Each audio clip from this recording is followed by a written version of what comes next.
Hi, I'm Sophie Schrader, and today I will be discussing the differences between regular milk and A2 milk, the rise of the A2 milk company, and the troubles it may face in the future.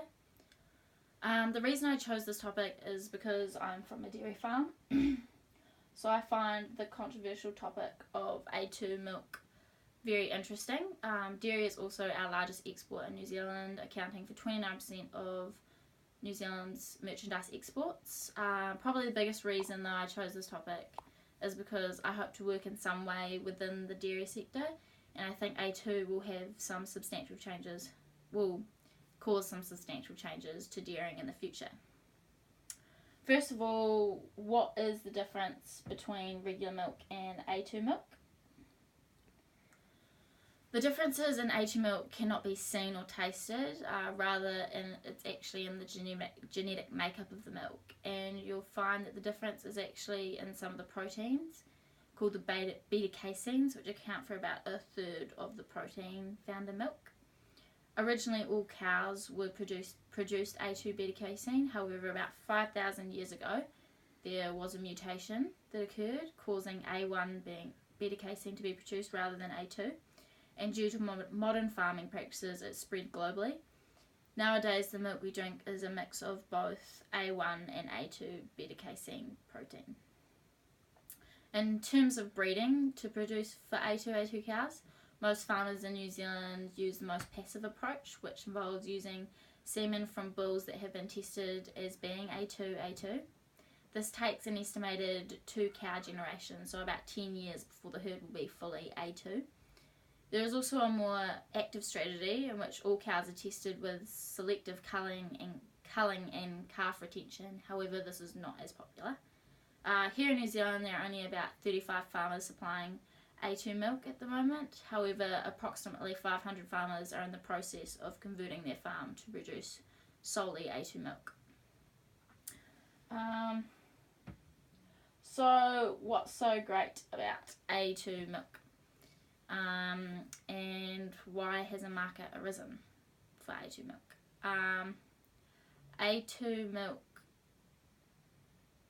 well, when you digest A1 beta casein found in regular milk, it releases the protein fragment beta casomorphin 7. There is strong evidence to suggest that this has links to many adverse health side effects. This includes diabetes, heart disease, autism, and sudden infant death syndrome. What has also been discovered is that human breast milk is also A2. Due to these discoveries, a demand for A2 milk has arisen, and so the launch of the A2 milk company. A2 milk is actually manufactured right here in Canterbury by the company Synlait. Despite the fact it is made in New Zealand, A2 milk is very hard to come across. Generally, you only find it in Auckland. However, it's been very successful in Australia. 10 years ago, shares were worth 8 to 9 cents. Now they are worth $1.77. Sales have now exceeded the shores of Australia and New Zealand into China, America, and the UK. Australia has been a very dominant market for A2 milk, now hosting many different products including milk, yogurt, ice cream, and baby formula. Baby formula especially has been hugely successful. Since A2 Platinum formula launched in 2013, its sales has grown so substantially that they now provide more than half of A2's total revenue. So the troubles facing A2 milk production in the future, it's very controversial despite the information and science-based backing A2 milk. Some people are still convinced or perhaps don't believe that the benefits are great enough to consider A2 milk as a viable option to produce or consume. Still few farmers are producing A2 milk.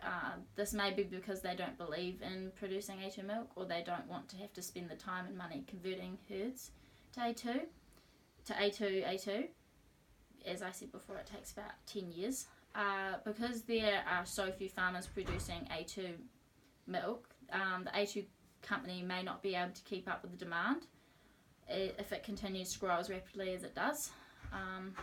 High cost is there's a high cost involved in A2 milk. It's about double the price of regular cow's milk. Many people may not be willing or able to pay such high costs, and so A2 milk may only be a product obtainable in a more upmarket setting. Although it's rapid growth, it is still well behind the rest of the dairy industry. New Zealand's dairy industry revenue is about 13.7 billion, while A2 milk's revenue in 2016 was only about 139 million. New Zealand A2 milk production may get overthrown as big farms such as the American mega farms have the ability to change their A2 herds a lot more easily for many reasons. For example, they have multiple herds and they can easily segregate A2 cows. And that is my resources. Thanks for listening.